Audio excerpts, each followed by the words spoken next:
and welcome to Myth Monsters. My name is Erin and I'll be your host for these little snack bite-sized podcasts on folklore and mythical monsters from around the world. These podcasts focus on the actual cryptids, folklore and mythic monsters from global mythology, rather than focusing on the full stories of heroes and their big adventures.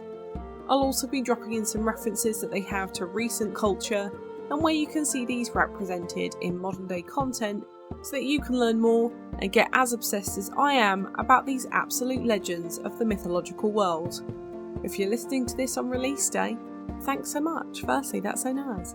But also, I'm off on my holidays and this is massively in the past recorded, which is all good fun. I'm probably crying at a fireworks show or screaming at the top of my lungs on Velocicoaster at the moment, so think of me believing I'm going to die on a roller coaster whilst you listen to this, I guess. This week though, we're far away from Orlando's theme parks, deep into Africa, looking at a wonderful water goddess, Mami Wata, in this episode. Mami Wata is typically described as a water spirit and deity who can bring blessings and terrible destruction from across all of Africa, and I literally mean almost every part. Central, East, West and South all have myths around her. She is generally described as a beautiful light-skinned woman with very long, light-coloured hair. She is known for being a standard humanoid but with a fish lower half, much like a typical mermaid, and she loves her hair more than anything. She is often depicted as a black woman or a light-skinned black woman. However, within the myths, she is more commonly mentioned as being white. Mami Wata may appear as fully human, but she more than often appears as this half-human, half-fish typical mermaid. She is also commonly depicted with snakes, as she is very often wearing them on her body as some kind of jewellery. In some depictions, her body is sometimes even part snake or is covered in scales itself. She is known for her incomparable beauty, and many stories reference her long, beautiful hair as one of her most striking features. She's also super rich because she mostly likes to collect valuables, including combs and mirrors. In many myths, Mami Wata is described as having clothing and valuables of incomparable wealth and beauty, far beyond any that could be produced by humans. These combs, mirrors and other bits are actually really important to her as a mythical figure though, as this is how humans interact with her. She would usually appear by a river or the ocean, combing her hair and looking at herself in the mirror. Then, as she is approached, she would flee, leaving the comb or mirror behind. The person who takes these is then visited by Mami Wata, usually in a dream where she asks them to return her stolen things. If the person returns them and agrees to be faithful to her, they are granted good luck and fortune. However, if not, she punishes those who refuse to honour her or return her items with terrible bad luck and curses. In regards to powers, she has a load, including shapeshifting, healing the sick, increased female fertility, and blessing with physical wealth. On the other hand though, she can also cause sickness and bad luck, which ranges from generally failing at hopes and dreams to just instant or painful death. As she is known as a fertility goddess, she is known to dish out babies, but she's also known for those cursing of people, and especially cursing people with infertility, which is interesting because she is known to be a barren goddess herself, which is a super unique trait for a fertility god in any mythology. Mami Wata favours women and seeks them out to bless or influence them to worship her. Her priests are also commonly women, and as she is associated with good luck, fertility, beauty, wealth and success, she is also said to bestow these upon her followers. However, as a goddess, she is described as jealous, with a potentially fatal wrath when angered, so there's that too. She also sometimes abducts men, women or children travelling in or around the water, where she would steal men as consorts, determining whether they were worthy of being with her, and then taking them to her underwater world or to the spirit plane of existence where they live with her. In other legends, she abducts people for the purposes of passing judgment on their morals or reputation. Those she deems worthy return to the surface and undergo a spiritual enlightenment that leads to wealth, beauty, success and status, and those who fail, well, they just don't come back. She has also been known to lure men with the promise of sexual favours, appearing in the form of a beautiful prostitute. The men are then expected to be faithful to their affair with Mami Wata, while keeping their affair secret from other members of the community. The rewards to her consorts are wealth and social power, and men who refuse her advances get social and financial problems. In other instances, Mami Wata lures dodgy men, only to inflict STDs on them as a punishment to their lax sexual morals in this one. In the long term though, she would ask her male consorts to promise to never marry, and only stay with her for the promise of riches, and with women, she would ask them to never marry or get pregnant in exchange for this, and those who disobeyed her after she had granted them this wealth were punished violently. Now moving swiftly on to etymology, you would think this one is obvious and English, but it's not actually in English. Mami Wata derives from the English mother and water. However, it actually comes from the Creole language in Africa, Creole and Naja. It does mean mother of the water though, so that part is boring. It's just interesting that it kind of derives from English, but comes from Creole. Mamba Mantu is the Central African variant of this same one that exists in the Republic of Congo instead, so you may see Mamba Muntu about as well. She is very often described differently though. She is a mermaid, a crocodile and a snake combination, but they very often are used interchangeably. Her history though is so much more interesting than this, and we know that she's been around since at least 4500 BC, which is when the African humid period was happening. During this time, Africans were transitioning from this hunter-gatherer lifestyle to settle with farming and early civilization, especially in North Africa in places like Egypt, which we all know went on to become the ancient Egyptians. But faith was a really important part of life, and these deities of nature were pivotal to that. Mami Wata's roots go back to the Igbo people, mostly from Nigeria in West Africa from this time, but there are myths from all over the continent of Africa about her. Unfortunately, due to tribal culture and how long ago this was, we don't have a lot of information bar what I've already told you about her during this time. However, the modern figure of Mami Wata came about in the 20th century, with cults in her name in Africa and the Caribbean popping up. Interestingly, with this, the myths actually changed, and many of the earlier myths associated with her, and with a various amount of water spirits instead, so as her as a species, became associated with her as a singular, feminine deity, which is how we know her today.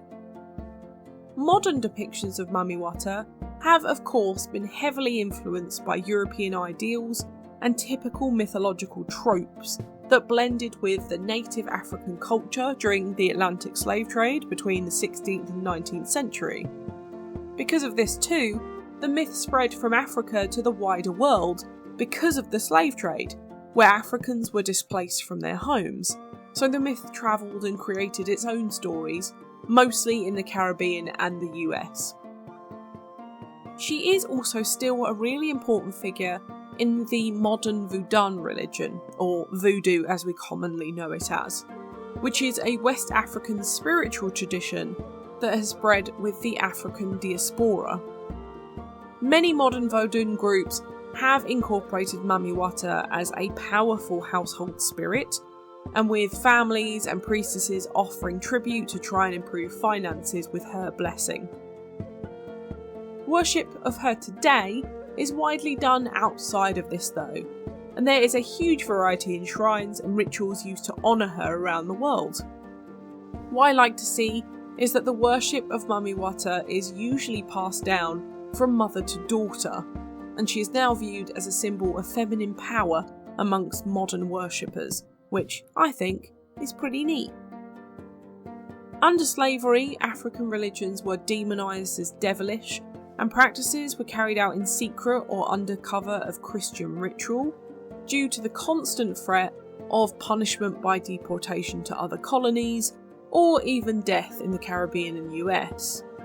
Colonial laws such as Jamaica's Obeah Act, which are yet to be repealed to this day, continue to criminalise African spiritual traditions, but it seems that Mami Wata is living on through these groups, which I really love to see.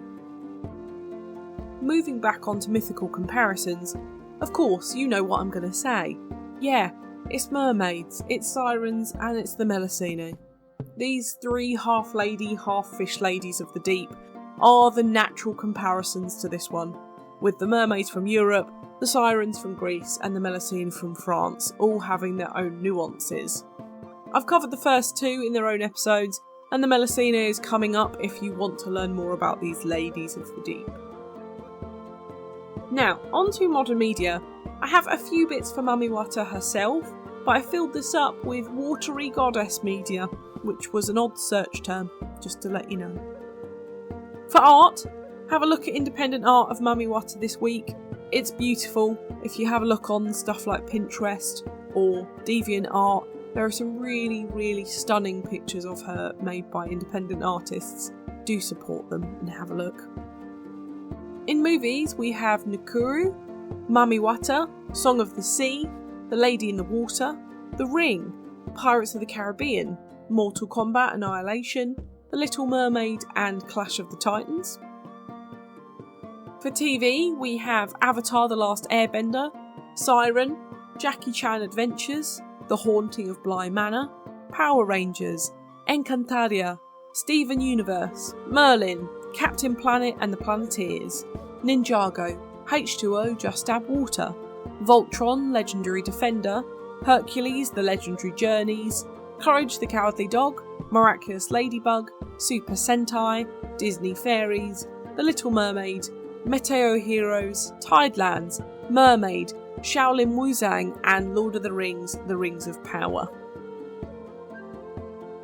In video games, we have ones such as Genshin Impact, Jet Force Gemini, Fire Emblem, Have a Nice Death, Pokemon, Golden Sun, Battleborn, Kingdom Hearts, Zork Nemesis, Bravely Default 2, The First Descendant, Fireboy and Water Girl, Indivisible, Mega Man, Quest for Glory, Fate/Grand Order, Tomba 2, The Legend of Dragoon, Gacha Life, Stellar Glow, Resident Evil Revelations, Mardek, Super Robot Wars, Temtem, Final Fantasy, Age of Wushu, Tales of Destiny, Date Everything, and The Legend of Zelda.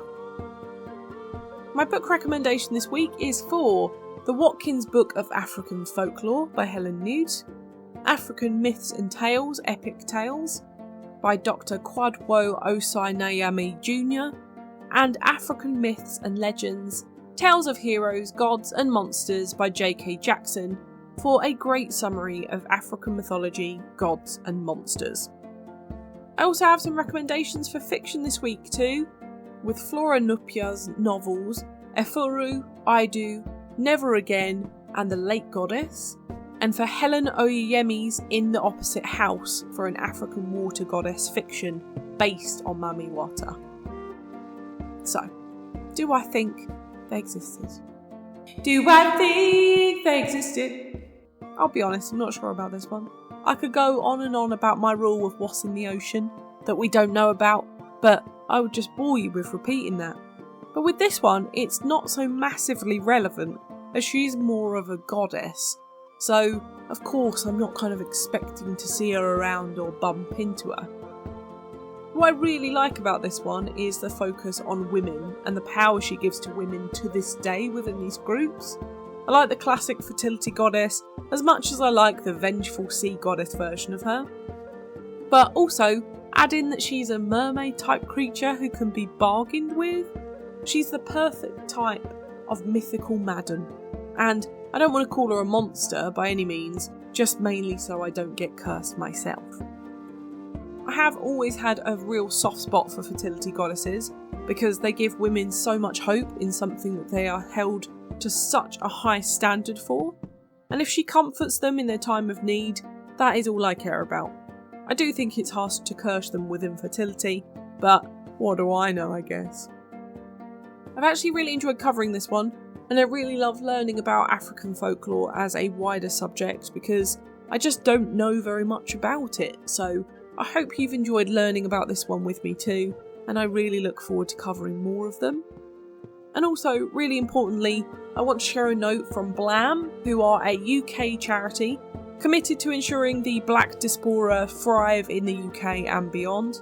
So they wrote about Mami Wata, so I'll just read it here because I think it's important.